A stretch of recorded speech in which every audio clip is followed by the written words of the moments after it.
Oiê, bem-vindos ao Contra a Palavra. Meu nome é Sofia e eu queria começar o vídeo pedindo desculpa pela nossa ausência aqui no YouTube no último mês, mas se você segue a gente nas outras redes sociais, no Twitter e no Instagram, você sabe o motivo dessa ausência e eu espero que a gente esteja mais que perdoada para vocês. Marco temporal, PL 490, recurso extraordinário com repercussão geral, acampamento terra livre, levante pela terra, luta pela vida.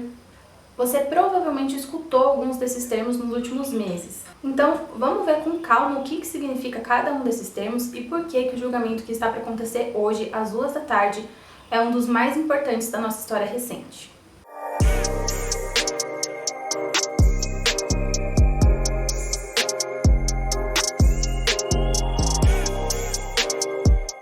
O acampamento Terra Livre, ATL, ele surgiu como consequência da frustração dos povos indígenas com o primeiro ano do primeiro mandato do presidente Lula, do PT. Em sua campanha eleitoral, ele havia prometido uma nova política indigenista, mas ele não cumpriu com essa promessa. Lula foi eleito em 2002 e durante todo o ano de 2003, o Estado continuou atuando segundo a velha política, cumprindo um papel meramente assistencialista.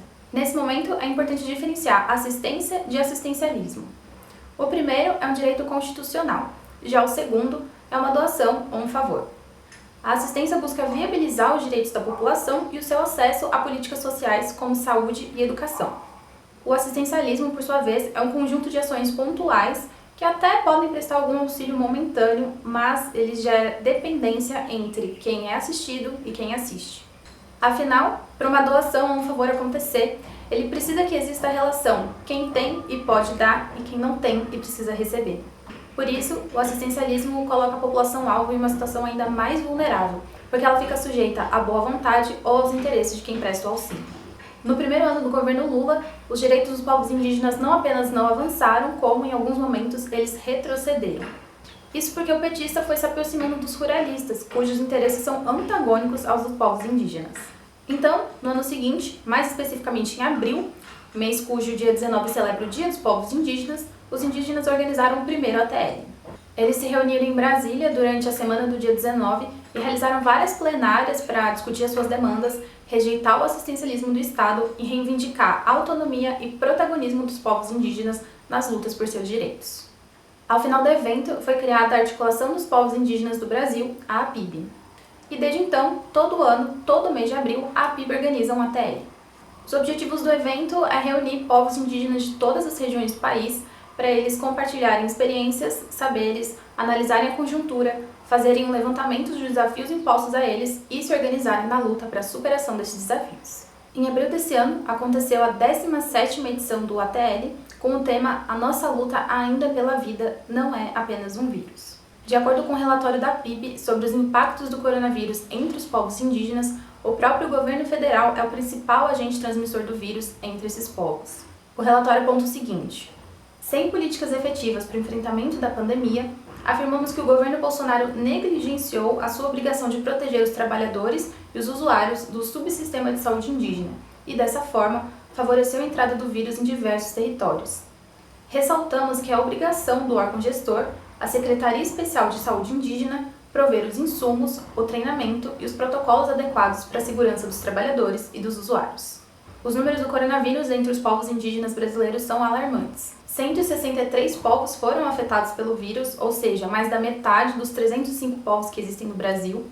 58.614 indígenas foram infectados e 1.139 foram mortos, segundo os dados atualizados ontem. Por isso, devido à pandemia de Covid-19, o ATL desse ano aconteceu virtualmente. Foram 25 dias com mais de 60 atividades sendo transmitidas online. Apesar do ATL desse ano ter acontecido virtualmente, uma pauta muito importante entre os povos indígenas mobilizou... Gente, eu tô atrasadíssima com esse vídeo, então eu peço perdão. Eu vou ter que gravar com barulho de obra no fundo, espero que não fique muito ruim. Vamos ver. Apesar do ATL desse ano ter acontecido virtualmente, uma pauta muito importante mobilizou os indígenas irem a Brasília e realizar 2 acampamentos presencialmente. Um em junho, o Levante pela Terra, um em agosto, o Luta pela Vida. Essa pauta é um marco temporal. E daqui em diante eu vou precisar usar alguns termos jurídicos, não tem como fugir disso, mas eu prometo não complicar muito. Vamos lá entender o que é isso. Atualmente, existem 305 povos indígenas habitando 1.298 terras no Brasil. 408 dessas terras estão demarcadas e 829 estão em processo demarcatório. Aliás, 310 desses processos estão estagnados e não avançam há anos. Ao longo de um processo demarcatório, há uma disputa intensa entre os povos indígenas, que habitam tradicionalmente as suas terras, e os ruralistas interessados em explorar economicamente essas terras. Nessa disputa, fica evidente que existem duas interpretações distintas sobre os direitos dos povos indígenas da terra: a teoria do indigenato e a tese do fato indígena, que também é chamada de tese do marco temporal. A teoria do indigenato reconhece os povos indígenas enquanto povos originários, que por sua vez detêm direitos originários. Entre eles, o direito à terra, que é anterior a qualquer outro direito e anterior ao próprio Estado. Ou seja, a ocupação de uma terra por um povo indígena não precisa ser legitimado, porque o Estado, quem legitima uma ocupação territorial, é posterior a esse povo e aos seus direitos. Já a segunda tese do marco temporal, uma terra só pertence ao povo indígena se for possível comprovar que esse povo estava ocupando essa terra na data de 5 de outubro de 1988, a data da promulgação da nossa atual Constituição Federal. Por isso que a gente fala em marco temporal. E por que essa data, né? Ela foi estipulada a partir de uma interpretação equivocada de um documento do STF sobre os incisos 1º e 11º do artigo 20 da Constituição. Mas mais do que um equívoco, a tese do marco temporal é oportunista. Novamente, os povos indígenas são povos originários. Isso significa que eles já estavam aqui, no território que hoje é chamado de Brasil, muito antes da Constituição, muito antes de 1988 e antes mesmo de 1500. A colonização e o desenvolvimento do capitalismo deram início a um processo violento de expulsão dos povos indígenas das suas terras. Por isso, nessa data específica, 5 de outubro de 1988, muitos povos indígenas não estavam ocupando suas terras tradicionais. Agora, o fato dos povos indígenas terem sido expulsos das suas terras não significa que essas terras deixaram de ser deles. Pelo contrário, significa que elas precisam ser devolvidas a eles. Mas os ruralistas não são capazes de fazer essa interpretação, ou então são capazes, mas eles deliberadamente ignoram porque não favorece a tese deles. A tese do marco temporal também diz que, se não for possível comprovar que um povo estava ocupando a sua terra no dia 5 de outubro de 1988, para que a terra continue sendo do seu povo, deve ser comprovado que ele estava enfrentando algum processo demarcatório. Só que essa tese legitima as violências que os povos indígenas sofreram no período anterior à Constituinte, especialmente durante a ditadura militar. E também ignora o fato de que, antes da promulgação da Constituição de 1988, os povos indígenas eram tutelados pelo Estado e não tinham autonomia de lutar judicialmente pelos seus direitos. Ou seja, os documentos que a tese do marco temporal diz que são necessários para demarcar terras indígenas, eles não existem. Falam que em um governo socialista qualquer pessoa pode entrar na sua casa e falar: agora ela é minha. Mas é engraçado, porque é exatamente isso que os ruralistas fazem há décadas com as terras indígenas e querem legalizar essa prática através da legalização do marco temporal. Assim, me ajuda a te ajudar, sabe? A tese do marco temporal está avançando por duas vias: através do projeto de lei 490, PL 490, e através do recurso extraordinário de repercussão geral, número 1.017.365, RERG, para facilitar a nossa vida daqui em diante. O PL 490 visa alterar o Estatuto do Índio de forma a dificultar ainda mais a demarcação de terras indígenas e a possibilitar a exploração econômica das terras já demarcadas. Já o RERG é um pouco mais complexo. A terra indígena Ibirama-Laclanô fica em Santa Catarina, a 286 km de Florianópolis. Ela é reconhecida pela FUNAI e pelo Ministério da Justiça como terra tradicional do povo Xoclengue, mas também vivem lá os povos Guarani e Caigangue. Em dezembro de 2016, o Instituto do Meio Ambiente de Santa Catarina, IMA, protocolou um pedido de reintegração de posse de uma área da terra indígena Ibirama-Laclanô. O pedido teve julgamento desfavorável ao povo Xoclengue tanto na primeira quanto na segunda instância. Agora, os Xoclengues estão recorrendo da decisão através de um recurso que está para ser julgado no STF, que é a última instância. Ou seja, depois dela não cabe nenhum recurso. A decisão do STF é a decisão final. Além disso, em abril de 2019, o STF concedeu o status de repercussão geral ao recurso do povo Xoclengue. Isso significa que o resultado do julgamento desse recurso vai estabelecer uma tese de referência para todas as disputas por terras indígenas em todas as instâncias do judiciário.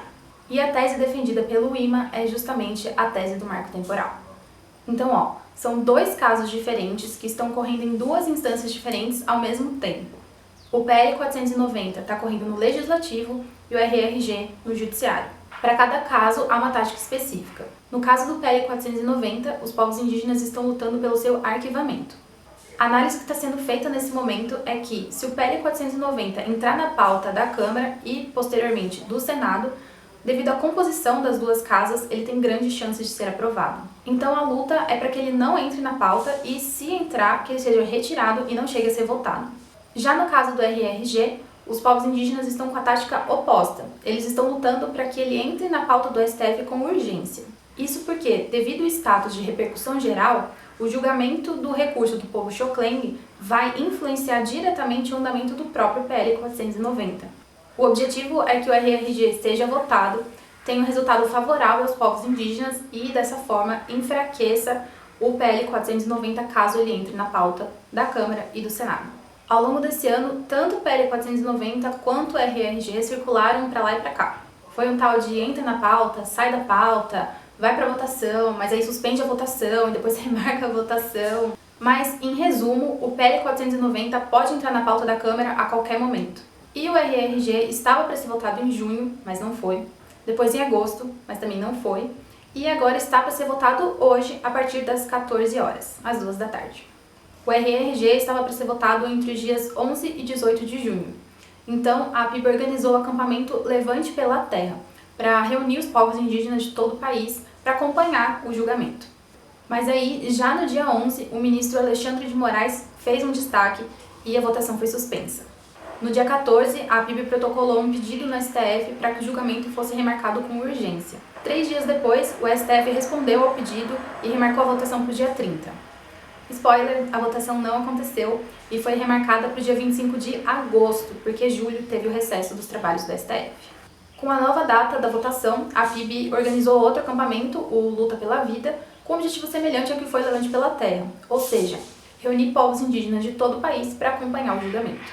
Eu fui para Brasília participar do Luta pela Vida, essa camiseta linda que eu espero que vocês estejam vendo, acho que vida não dá para ver, mas Luta pela Vida, e participei da comissão de comunicação. Eu fiz vários tweets sobre a programação do evento, as plenárias, os atos, e também postei muitas fotos. No Twitter eu postei pela minha conta pessoal, @SofiaBHLisboa, e no Instagram pela conta do Contrapalavra, @canal Contrapalavra. Vamos dar uma conferida aqui, modéstia à parte, ó, chuchuzinho. As delegações dos povos indígenas começaram a chegar entre o dia 21 e 22 e não pararam de chegar até o dia 25, a data da votação. Mais de 7.000 pessoas acamparam na Praça da Cidadania, entre elas 6.000 indígenas de 166 povos de todas as regiões do Brasil. Essa foi a maior mobilização indígena desde a Constituinte.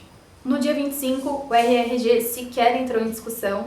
No dia seguinte, ele quase não entrou na discussão de novo, mas o presidente do STF, o Luiz Fux, ele deu início à discussão lendo o relatório do ministro Fachin, que é um documento que resume todo o processo. A discussão será retomada hoje, às 14 horas. Primeiro, haverá a sustentação oral das partes envolvidas, então dos advogados do IMA, dos advogados do povo Xoclengue, a Advocacia Geral da União e a Procuradoria Geral da República.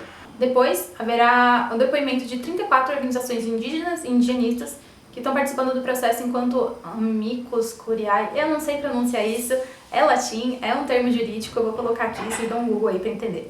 Depois, será feita a leitura do voto do relator, Fachin, e, por fim, o voto dos demais ministros. Nesse momento, Brasília se encontra em um estado permanente de mobilização. O Luta pela Vida estava programado para acabar no dia 28, mas cerca de 1.000 lideranças indígenas permaneceram em Brasília e permanecem até hoje, aliás, até amanhã, quando é previsto que a votação se encerre. E além disso, entre os dias 7 e 11 de setembro, acontecerá a segunda Marcha das Mulheres Indígenas. Então, muitas delegações que já haviam se programado ir para Brasília para a marcha, adiantaram a sua ida, foram hoje, ontem, enfim, eles estão chegando para juntar as duas coisas. Eles vão acompanhar o julgamento da RRG e ficar já para a marcha até o dia 11. Se a tese do marco temporal for negada hoje, as 310 terras indígenas estagnadas em alguma etapa do processo demarcatório não teriam mais nenhum impeditivo para que seus processos sejam concluídos e as terras demarcadas. Do contrário, se ele for aprovado, não só esses processos continuarão estagnados ou então eles vão ser concluídos de forma desfavorável aos povos indígenas, como as terras já demarcadas poderão ser revistas e ter a sua demarcação revogada. Isso significaria o acirramento dos conflitos nas terras em disputa e o surgimento de novos conflitos em terras já pacificadas pela demarcação. E por que o levante pela terra é a luta pela vida? Entre todas as áreas protegidas do território brasileiro, as terras indígenas são as mais conservadas. Elas são a principal barreira contra o avanço da fronteira da agropecuária e são fundamentais para a sobrevivência dos povos indígenas e suas culturas, assim como para a sobrevivência de todas as formas de vida do planeta Terra. Se você acha que é um exagero afirmar isso, presta atenção nessas informações. As vegetações das terras indígenas da Amazônia, elas transpiram cerca de 5,2 bilhões de toneladas de água por dia. Para você conseguir dimensionar essa quantidade de água, o rio Amazonas é o maior rio do mundo e ele despeja no Oceano Atlântico cerca de 17 bilhões de toneladas diariamente. Ou seja, a vegetação das terras indígenas da Amazônia, só da Amazônia, elas transpiram o equivalente a mais de 1/3 de toda a água despejada diariamente no oceano pelo maior rio do mundo. É muita água, gente, e água é vida. Nós somos feitos de água, nós precisamos de água. Imagina retirar essas terras dos povos indígenas, entregar para os ruralistas, deixar eles desmatarem e acabarem com a vegetação da Amazônia. Os povos indígenas são os guardiões do que sobrou da nossa vegetação nativa, das nossas águas e, consequentemente, da vida. É por isso que a luta pela terra é a luta pela vida. Todas as formas de vida. Se você gostou desse vídeo, por favor, dê like, compartilhe com quem você acha que possa se interessar pelo assunto e se inscreva no canal, isso é muito importante pra gente. E se você ativar o sininho, você vai receber notificação sempre que tiver algum conteúdo novo e eu recomendo fazer isso porque setembro a gente tá com uma agenda muito especial que logo mais a gente vai revelar. É isso, obrigada e até a próxima!